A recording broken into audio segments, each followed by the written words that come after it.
40 दिन आदमी जमात में बुला कर ले जाते हैं, ईमान बोलने करा देते हैं, ईमान सुनने कराते हैं, ईमान करने कराते हैं, तो आदमी की हालत क्या होने लगती है, दीनी बन जाती है।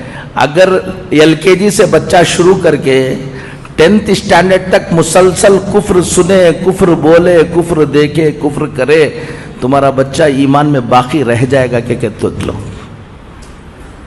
बेंगलुरु में मेरा एक स्कूल है, मैंने 3 जनवरी को अंबेडकर हॉल में मैंने अपना एनुअल डे किया। उससे पहले उस एनुअल डे की तैयारी के लिए हॉल को इंस्पेक्शन करने के लिए 2 दिन गया। उससे पहले 2 दिन पहले 2 तारीख को भी एक स्कूल का फंक्शन हो रहा था, एनुअल डे हो रहा था। 1 तारीख को भी एक स्कूल का एनुअल डे हो रहा था। मैं देखने के लिए अंदर गया, 90% मुसलमान बच्चे बुर्का ओढ़कर ऑडियंस अपने बच्चों को देखने के लिए आए हैं, और वहां पर पूजा कर रहे हैं बच्चे, और हमारे पेरेंट तालियां मार रहे हैं। वो स्कूल वाले करा रहे हैं, वो उसको बात छोड़ दो, स्कूल भी मुसलमानों की स्कूल है। स्कूल भी किसकी है? मुसलमानों की स्कूल है।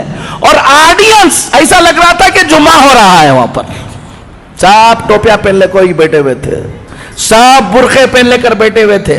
वो बुरखे भी पहन लेकर बैठे हुए थे जिसमें नाखून भी ना दिखे, लेकिन उनके बच्चे पूजा कर रहे हैं और क्या मार रहे हैं।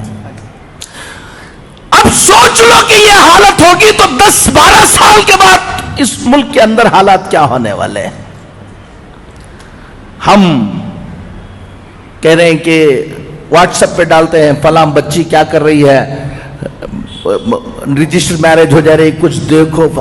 ये तो अभी बारिश से पहले की जो रिमझिम झड़ी जिसे बोलते हैं वो है। 12 साल के बाद अभी ये सिलेबस पूरा ये होने के बाद जो तुम्हारे मोहल्लों में, तुम्हारे घरों में होगा, तुम अंदाजा नहीं लगा पाओगे। एक बात आप सबको मैं बताता हूं, आज 2 बातें आपको बताकर जाऊंगा। अल्लाह ताला हमको समझ की तौफीक नसीब फरमाए। खुद अपनी नस्ल की फिक्र करो, अपने बच्चों की फिक्र करो,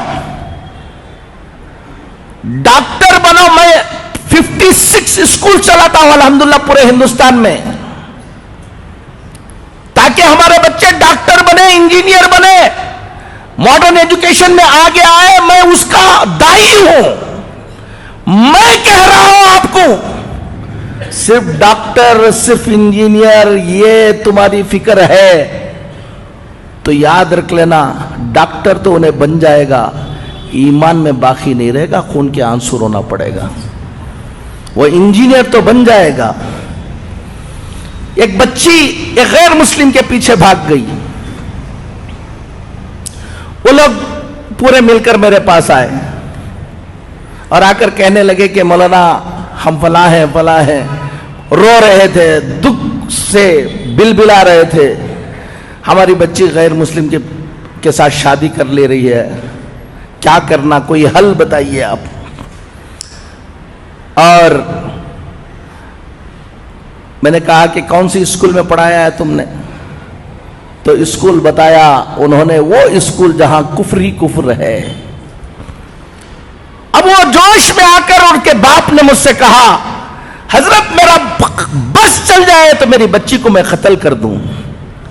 मैंने उससे कहा, तेरा बस चल नहीं रहा इसलिए कत्ल नहीं कर रहे, तेरा बस चला तो तुम उसको कत्ल कर देते हो बोल रहे हो। मैं एक बात बताऊं तुमको, मेरा बस चलता तो तुमको कत्ल कर देता था मैं। वो बच्ची की गलती नहीं है।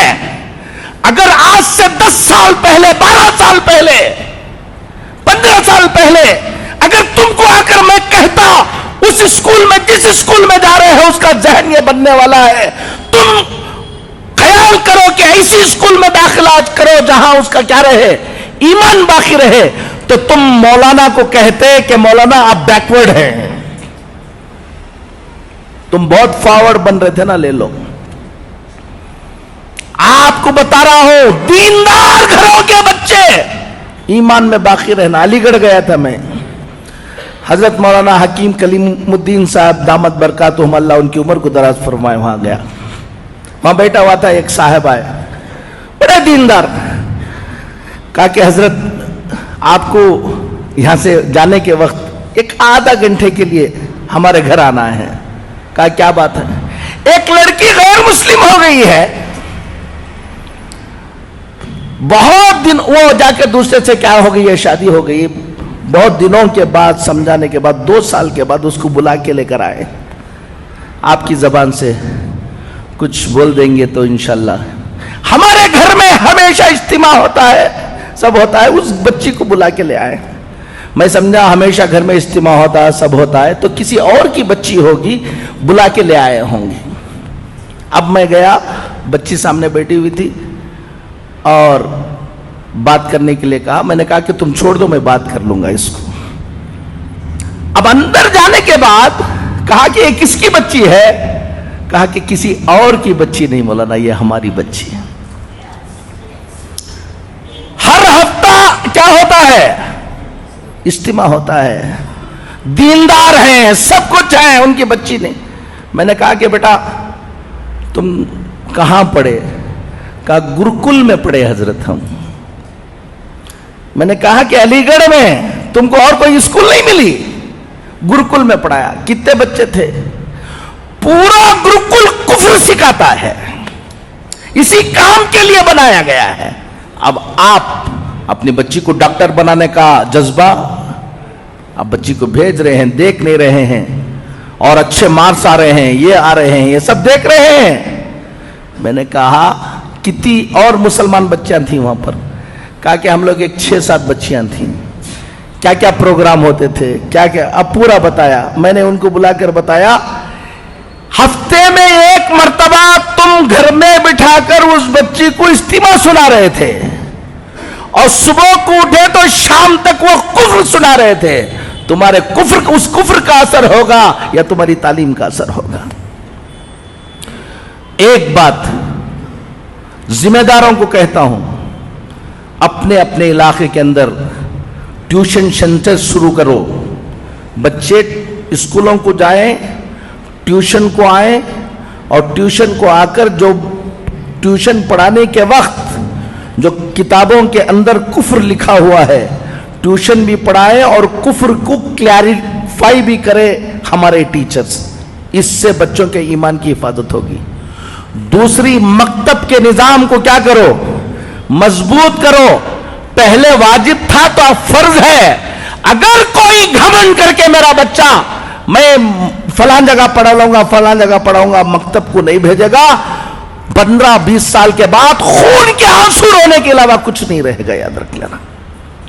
ایک بات تو سب سے اہم اس وقت یہ ہے کہ اپنے بچوں کے ایمان کی حفاظت کی فکریں کرو، محنتیں کرو۔ ٹائم کم ہے، سوچیں گے نہیں۔ اپنے اپنے سب لوگ الحمدللہ، ابھی اثر یہ ہے کہ ایک طرف یہ فتنہ ہے، لیکن مسلمانوں میں بھی بڑی بیداری ہے۔ ہم پورے ہندوستان میں جاتے ہیں، ہر مسلمان چاہتا ہے کہ کچھ نہ کچھ ہم دین کے لیے کریں۔ خاموشی کے ساتھ کام کرنے والوں کی ایک بڑی تعداد ابھی پیدا ہو گئی، جو کیا کر رہے ہیں؟ کام کر رہے ہیں۔ آپ کو بھی، نوجوانوں کو کہتا ہوں، سب کو کہتا ہوں، اپنا وقت اور اپنا پیسہ، اپنی دولت، تھوڑا سا پیٹ پر پتھر باندھ لو، لیکن اپنی اس آنے والی نسل کی حفاظت کی محنت میں لگاؤ۔ ہمارے بچے جو بڑے بچے ہیں، نوجوان بچے ہیں، کالجوں میں پڑھ رہے ہیں، یہ کر رہے ہیں، ہر دن 1-2-2.5 گھنٹہ دو شام کا وقت کہ بچوں کو جمع کر کے ٹیوشن تم چلاؤ، چلا کر ان کو اچھا پڑھاؤ اور کفر شرک کی پہچان ان کو بناؤ۔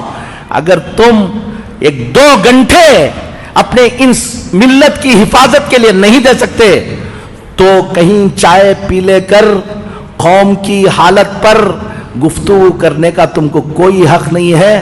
تیار بیٹھو تباہی و بربادی کے لیے۔